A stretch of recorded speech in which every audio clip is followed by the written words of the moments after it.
అన్నం ఉడికిందా లేదా అని చెప్పడానికి ఒక్క మెతుకు చాలు. మరి గోదాంలో బియ్యం మాయం వెనక లోగుట్టును తేల్చడం ఎలా? ఓవైపు తనిఖీలతో లెక్క తేలుతోంది. రేషన్ బియ్యం కేంద్రంగా ఏపీ రాజకీయాలు సెగలు రేపుతున్నాయి. ముఖ్యంగా బందర్లో మాజీ మంత్రి పేర్ని నాని, మంత్రి కొల్లు రవీంద్ర మధ్య మాటల యుద్ధం పీక్స్ కు చేరింది.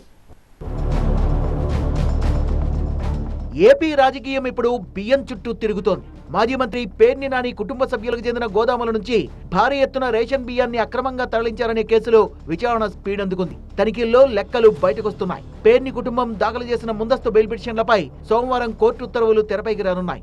రేషన్ రైస్ ను పక్కదారి పట్టించారనే ఆరోపణలు, విమర్శలు పేర్ని నానికి పరేషాన్ గా మారాయి.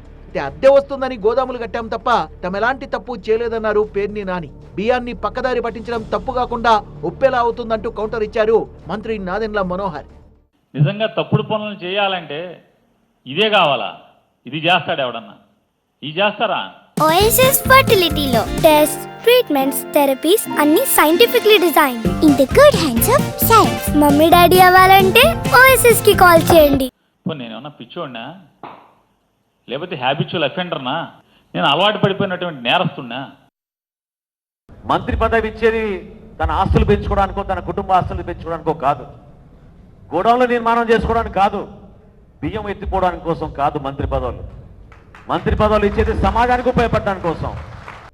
గోదాముల్లోంచి మాయమైన బియ్యం కేంద్రంగా అలా రాజకీయ కయ్యం పీక్స్ కు చేరింది. ముఖ్యంగా మచిలీపట్నం అడ్డాగా పేర్ని నాని వర్సెస్ మంత్రి కొల్లు రవీంద్ర మధ్య డైలాగ్ వార్ మరో లెవెల్. తనను, తన కుటుంబ సభ్యుల్ని ఒక్కరోజైనా జైల్లో పెట్టాలని ఓ మంత్రి ఉవ్విళ్లూరుతున్నారని ఆరోపించారు పేర్ని నాని. బియ్యం పేరుతో దోచుకున్న పేర్ని నాని ఇప్పుడు నీతులు చెప్తున్నారని విమర్శించారు మంత్రి కొల్లు రవీంద్ర. ఒక్క రోజన్నా జైల్లో పెట్టకపోతే అసలు మా వాళ్ళు ఎవరు ఊరుకునేట్లేరురా.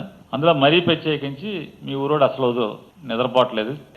మన రాజకీయాల కోసం, మన రాజకీయ కక్ష సాధింపుల కోసం ఇంట్లో ఆడవాళ్ళ దాకా కూడా వచ్చారే అనేది ఆవేదన, బాధ తప్పితే నేరం ఎవరు చేసినా నేరమే. అది ఆడవాళ్ళు అవ్వచ్చు, మగవాళ్ళు అవ్వచ్చు, ఎవరైనా అవ్వచ్చు. నేరం చేసిన వాళ్ళు నేరం కింద లెక్కే. దీంట్లో నీ ఇన్వాల్వ్మెంట్ ఉంది కాబట్టి నువ్వే నేరగాడివి. అది గుర్తుపెట్టుకో పేర్ని నాని గారు. పిచ్చి పిచ్చి ప్రేలాపనలు మాట్లాడి మేమేదో కక్ష సాధింపు చేయాలంటే మేము గవర్నమెంట్లోకి వచ్చిన ఫస్ట్ రోజే నువ్వు జైల్లో ఉండేవాడు. ఇది గుర్తుపెట్టుకో. రేషన్ బియ్యం మాయం వెనుక ఎవరెవరి హస్తముంది, పేర్ని నాని సహా అధికారుల పాత్ర ఏంటి, అన్ని అంశాలతో కూడిన అవినీతి చిట్టా తమ దగ్గరుందన్నారు మంత్రి కొల్లు రవీంద్ర. బియ్యంతో పాటు బినామీల డొంకను కదిలిస్తామన్నారు పేర్ని నాని. ఆయన బినామీలకు ఇకపై నిద్రలేని రాత్రులే అని హెచ్చరించారు మంత్రి కొల్లు రవీంద్ర. ఇక నీకు నిద్రలేని రాత్రులే. నీ మొత్తం మీ చిట్టా అంతా మా దగ్గర ఉంది. నీ ఒక్కడికే కాదు, నీ బినామీలకు కూడా నిద్రలేదు. వాళ్ళ నుంచి గుర్తుపెట్టుకోండి. నీ బినామీలు వాళ్ళ రిజిస్టర్ ఆఫీస్లో మళ్ళీ ఆ స్థలాలన్నీ అమ్మేయడానికి మీ ప్రయత్నాలు చేస్తున్నారు. మొత్తం కూడా చెకింగ్ జరుగుతోంది.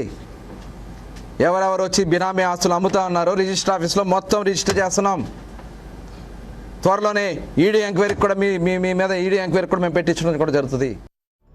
మాయమైపోయిన రేషన్ బియ్యం కేంద్రంగా రాజుకున్న పోరు బందరు తీరం దాటి సీమను టచ్ చేసింది. బేతంచెర్ల గోదాములో రేషన్ బియ్యం గోల్మాల్ వెనుక మాజీ మంత్రి బుగ్గన రాజేంద్రనాథ్ ప్రమేయం ఉందనే ఆరోపణలు వెల్లువెత్తాయి. తన బంధువుల్లో ఒకరికి గోదాముల వ్యాపారం ఉందే తప్ప వాటితో తనకే సంబంధం లేదన్నారు బుగ్గన. ఇది నిజం చెప్పాలంటే ఫస్ట్ పాయింట్ నాకు సంబంధం లేదు. సెకండ్ పాయింట్ ఎవరైతే గోడౌన్ వాళ్ళు ఉన్నారో వాళ్లకు సంబంధం లేదు. మూడో పాయింట్ తెలుగుదేశం పార్టీ వాళ్ళ పాత్ర ఏముందనేది వెలికి తీయాలని చెప్పి నేను కోరుతున్నా. 175 నియోజకవర్గాలు ఉన్నప్పుడు ఒకటో రెండో పొరపాట్లు జరిగిండొచ్చు. పొరపాటు ఎక్కడైతే జరిగిందో అక్కడ అరికట్టండి. అంతేగాని పొరపాటు పేరు మీద మొత్తం యావత్ ఆంధ్రప్రదేశ్ రాష్ట్రానికంతా అది ఆపాదిస్తామంటే. తన కుటుంబాన్ని టార్గెట్ చేశారన్న మాజీ మంత్రి పేర్ని నాని వ్యాఖ్యలకు తనదైన స్టైల్లో స్ట్రాంగ్ కౌంటర్ ఇచ్చారు జేసీ ప్రభాకర్ రెడ్డి. పవర్ లో ఉన్నప్పుడు తమపై కేసులు పెట్టినప్పుడు కుటుంబాలు గుర్తుకు రాలేదా అని ప్రశ్నించారాయన. తమ కుటుంబంపై నమోదైన ఎఫ్ఐఆర్ నెంబర్లతో ఫ్లెక్సీ ఏర్పాటు చేశారు.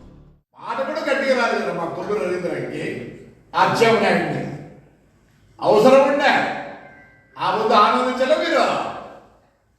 నేను రిక్వెస్ట్ చేస్తారా, గుడ్డలు ఎక్కి వీళ్ళు జీపులు కూడా ఎక్కించుకోపోతుండే, వేడీలు వేసి దొంగలు పడిపోతుండే, దొంగలు పడిపోయినట్లే కదా. వేడీలు వేసి చైన్ వేసి చుట్టుకొని పోతా అంటారు రోడ్లో. ఆ పని చేయ బుద్ధి వస్తుంది. ఇటు పేర్ని నాని కుటుంబానికి చెందిన గోదాంలో రేషన్ బియ్యం మాయమైన కేసులో గోదాం మేనేజర్ ఏటు మానస తేజను అదుపులోకి తీసుకున్నారు పోలీసులు. అతని స్టేట్మెంట్ ఆధారంగా మరికొందరిపై కేసులు పెట్టే అవకాశం ఉందని తెలుస్తోంది. బియ్యం అక్రమ తరలింపు వెనుక పేర్ని నానితో పాటు మాజీ మంత్రి కారుమూరి నాగేశ్వరరావు సహా కొంతమంది అధికారుల పాత్ర కూడా ఉందన్నారు మంత్రి కొల్లు రవీంద్ర. వారిపై కూడా విచారణ జరుగుతుందన్నారు.